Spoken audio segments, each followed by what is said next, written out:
Once I had written this review, I noticed I erred a little closer towards spoilers than I usually do. I don't feel I ruin anything remotely major, but I do touch on some plot elements and other details beyond the basic premise. So if you want to watch Mirai Nikki completely spoiler-free, this is your one and only warning.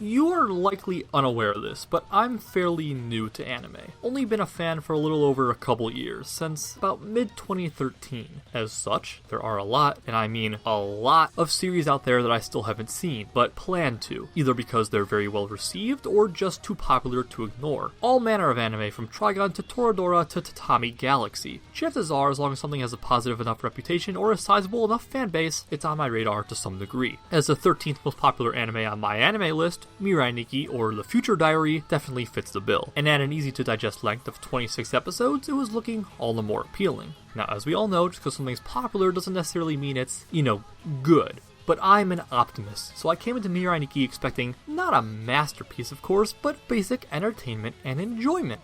Did it deliver? Well, that's why we're here, aren't we?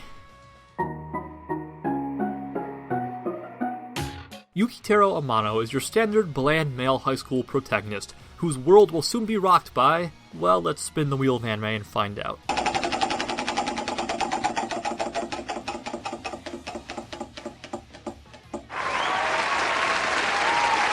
Alright, God. Yukitaro Amano is your standard bland male high school protagonist whose world will soon be rocked by God, going by the name Deus Ex Machina. You see, Yuki has a habit of jotting down everything he sees every minute of the day into his phone's diary. Apparently, this qualifies him to be a suitable candidate as God's replacement, because the Almighty isn't so immortal after all, and he's running low on time. Without someone taking his place, the universe itself will very quickly cease to exist. Of course, Yuki's not the sole contender for the position, and 11 others in his relative area have also been selected as potential successors, God apparently being very fond of this one particular town in Japan over anywhere else. Every God candidate, like Yuki, has their own diary, which has been modified by God to display entries from the future, hence the name The Future Diary.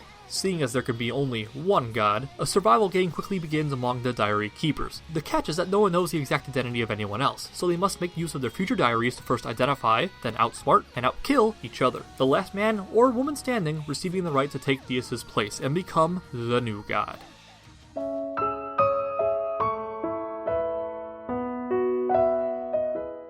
You can't question the premise too much. Mirai Nikki, for better or worse, thrives on its absurdity. And by now, people are probably already wagging their fingers at me for my complete failure to mention Yuno Kasai. So let's get it out of the way. Everything you think you know about Yuno is true. She's a fellow high school student and God candidate who, for reasons unknown, is obsessively in love with our hero, Yukiteru, such that her future diary actually documents what's happening to Yuki, not to herself. Yuki and Yuno team up very early on in the series, like episode 1 early, mostly due to the latter's unshakable devotion, with Yuno quickly becoming the poster girl for both the Mirai Nikki series and the yandere archetype itself. Yandere, for those of you that are not aware, refers to a character who is crazy about someone else, often literally and violently, which describes Yuno to a T. Like if you go online and just search yandere, besides the yandere simulator stuff that comes up, which looks hilarious by the way, Yuno is almost the guaranteed first result.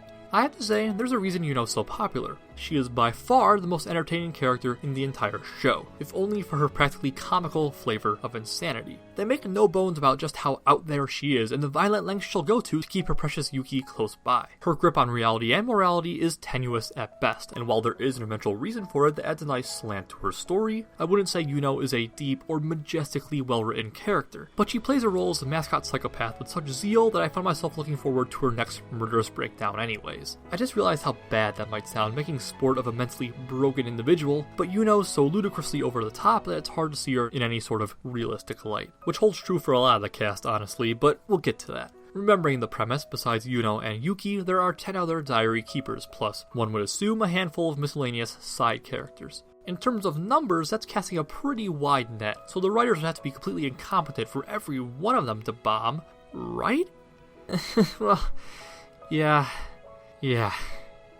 A few of them are decent-ish. Not all of them, but a few. There's the fourth, who... Oh, I didn't mention this, but every diary keeper has a number. First, second, third, etc. Got it? Good. As I was saying, there's the fourth, a cool and collected detective who claims to prioritize protecting the lives of those caught up in this death game. The seventh, a pair of star-crossed lovers with issues. And the ninth, a wanted terrorist who likes to blow things up, but maybe she just needs some friends. Yes, you heard right, those are the good characters. The bad ones can get pretty bad, as I'll touch on later. But we don't watch a series like this for great, thoughtful characters. No, we watch it for blood and gore and violence. And let me tell you, you want death? Oh, you're gonna get death. Not just the diary keepers, mind you, a whole lot of civilians too. Hell, an early attack on Yuki has an entire classroom full of innocent students blown to smithereens just cuz. It's incredibly basic, I admit, but I can appreciate the simple appeal of wanton brutality, and Mirai Nikki has it in spades. This is not a show for the faint of heart, with neck choppings, dog bitings, people stabbings, and worst of all, uncensored nudity. The horror!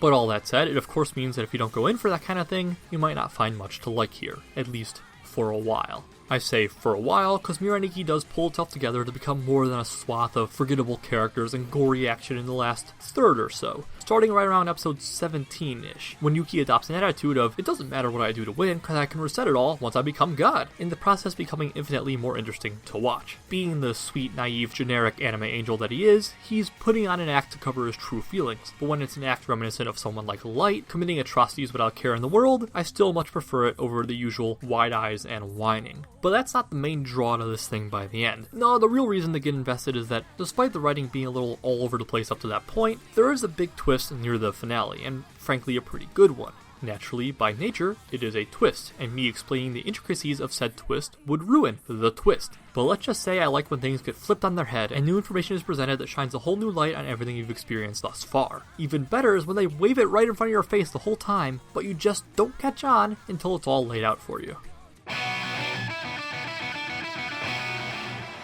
If I were to summarize the largest of Mirai Nikki's problems with a single bullet point, it would be the writing and characters. Putting aside the 4 or 5 people I mentioned earlier, and Yuki himself, who was a boring standard main character for pretty much the whole time, and warrants no further mention, everyone else kinda sucked. Perhaps not inherently, but due to the way they were presented. The approximate first half of the series is characterized by Yuki sitting around waiting for a diary keeper to show up. And then they do, then Yuno dispatches the threat. In other words, it's a rapid fire of introducing and immediately killing off diary keepers. They get an episode dead, an episode dead, an episode dead. No one sticks around long enough to be anything more than a cardboard cutout with a single token personality trait. It fundamentally fails to make you care about any of these people. They're all just faces, and often when it comes to enemy diary keepers, faces that have inflicted some kind of horror on civilians at that. To make matters worse, it tries way too hard with the look how dark and twisted and edgy we can be factor. I'm looking at you, fifth. The takeaway from this is that Mirai Nikki gets better once it calms down and stops killing people off as fast as possible, taking a little time to try and actually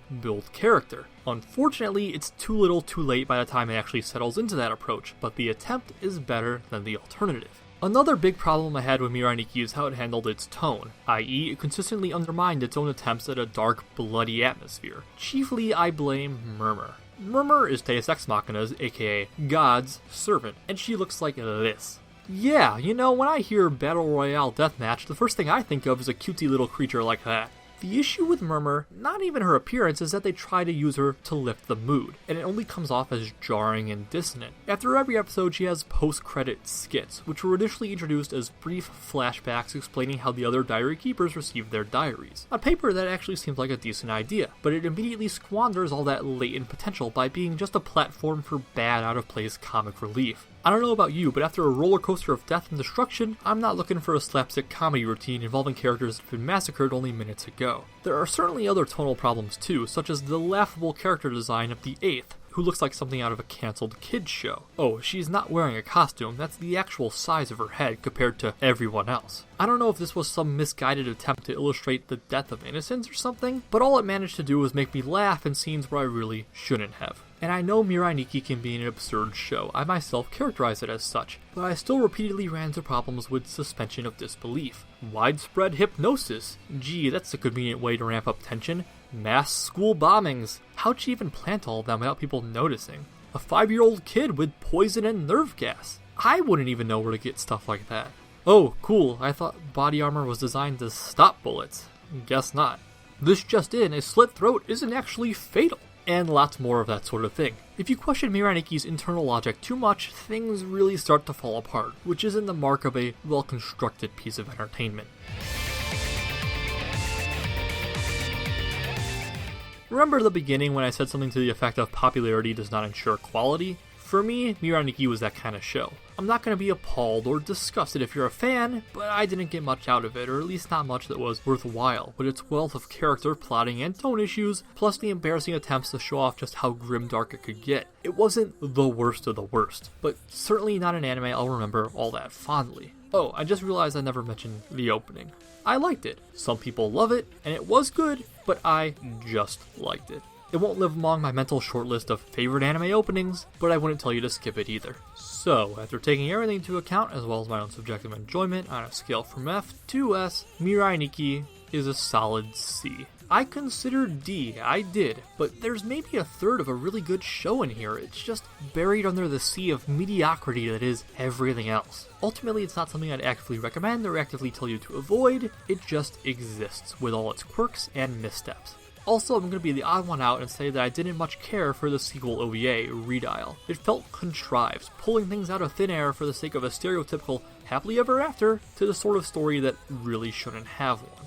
Despite my less than glowing opinion, if you're in the market for dumb, edgy pseudo-thriller shows, Mirai Nikki is currently available for legal streaming on Funimation and Hulu. As with most Funimation series, there is a dub available, but I cannot comment on its quality or lack thereof. And that'll do it. Thanks for watching, have a great day, leave any feedback in the comments, subscribe if you want more, and if there's anything you'd like to see reviewed, by all means, tell me. I'm also on Twitter if you are so inclined. See you next time.